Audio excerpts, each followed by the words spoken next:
Welcome to The Explainer. Today, we're undertaking a very specific investigation. If you look closely at modern media, fashion, and entertainment, you're going to notice a pattern.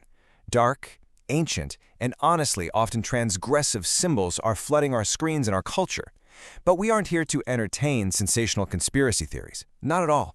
We are here to objectively analyze the semiotics, the psychology, and the cultural architecture of shock. We're going to examine exactly why luxury brands and massive media spectacles are utilizing aesthetic darkness to capture our attention.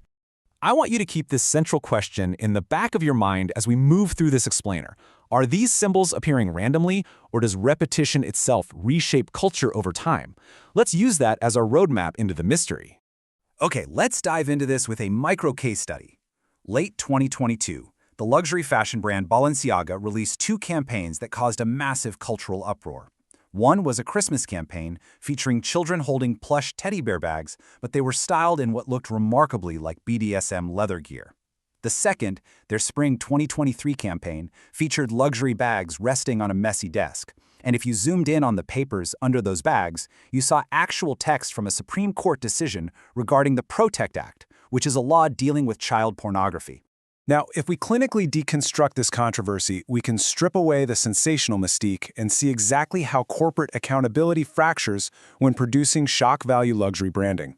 You've got Balenciaga, the final approver, you have North 6, the creative agency, and you have the hired photographers.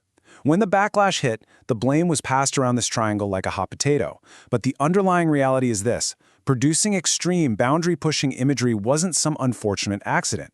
It was the strategy. The goal was viral engagement, and in the digital age, nothing drives engagement quite like outrage. So why do brands do this? Well, to understand it, we need to look at the architecture of shock through the lens of semiotics. The French philosopher Roland Barthes proposed this theory of mythologies. It's basically a dual-layer encoding mechanism. On the surface, you see a handbag or a teddy bear, right? That's for immediate brand recognition. But on the deep level, brands are intentionally encoding nihilism, rebellion, and occult or taboo aesthetics. These deep-level symbols establish a hidden emotional resonance. They hijack human attention because they tap into our most primal psychological triggers that literally stop you mid-scroll. In semiotics, this is known as context transfer. It allows brands to take something historically taboo or deeply unsettling and repackage it with contemporary aesthetic value.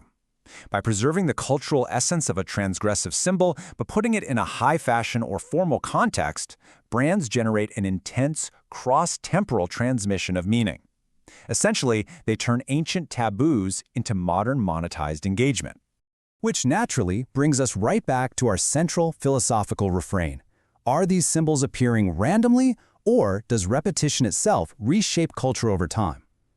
We've looked at modern algorithmic outrage. Now let's trace this back to the ancient, historical roots of these transgressive symbols. Now, what's really interesting about this timeline is that if we trace the historical footprint of these aesthetics, we consistently find one recurring ancient figure, Baal. In 1928, archaeological digs in Ras Shamra, Syria, uncovered the ancient city of Ugarit. This gave us direct Canaanite texts about Baal. We also see him referenced extensively in both biblical and Quranic texts as a rival false deity. And moving forward to the 5th century BC, we see his worship morph into Baal Haman on the altars of Carthage. Those 1928 Ugarit discoveries completely changed our understanding of ancient Near Eastern religion. They revealed that the Canaanites worshipped the storm god Baal, but absolutely not out of love or reverence in the way we might think of modern religion. They worshipped him out of profound, absolute fear. He was a god of wrath, storms, and destruction. The entire religious structure was built around appeasing his anger so that the community could survive. Just consider these two power structures for a moment. In antiquity, fear-based worship demanded physical and sometimes human sacrifice to appease a wrathful entity. Today, our algorithmic culture demands a completely different offering: your attention, your fear, and your outrage. Both of these are mechanisms for harvesting energy. Ancient altars required a physical toll. Modern algorithms extract an emotional and digital one. And modern culture is increasingly playing with these exact historical references. Look at the recent Edify fashion show by the 237 Collective. One of their standout looks featured a model with a fully obscured face, wearing a shirt that read, "Take me out of the Baal game." It subverted classic Americana aesthetics, like a wholesome baseball game, into something incredibly eerie and discomfiting. It's a perfect example of how modern media steadily normalizes fear-inducing, historically dark symbols by presenting them as high art. And this brilliantly illustrates a much deeper truth. The modern stage is no longer just for entertainment. It functions as an altar. Think about the sheer architecture of mass media spectacles. Massive stadiums act as modern temples to focus human attention.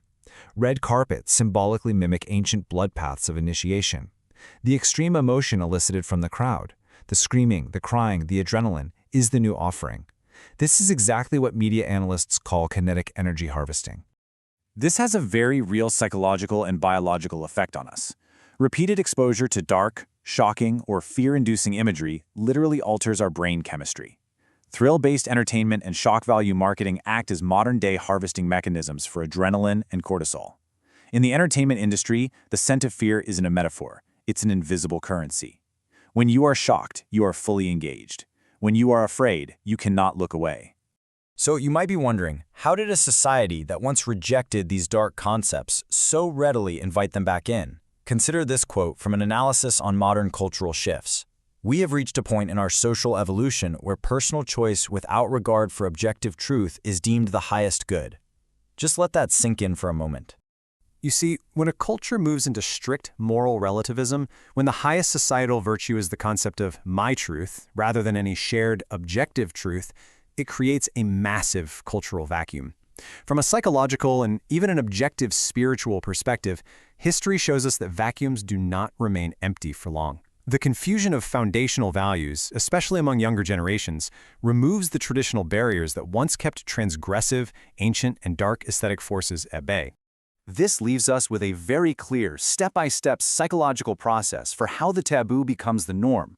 First, you shock the public, like those Balenciaga campaigns. Second, you spark massive algorithmic controversy, getting millions of eyes on the symbol.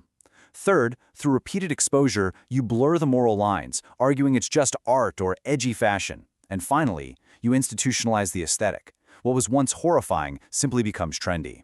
Which leaves us right back where we started, looking at the screens that dictate our reality. We've seen how shock symbolism generates viral engagement, how algorithms reward our outrage, and how the collapse of shared values makes room for ancient darkness to reemerge in luxury branding. So I leave you with this final thought. Are these symbols appearing randomly, or does repetition itself reshape culture over time?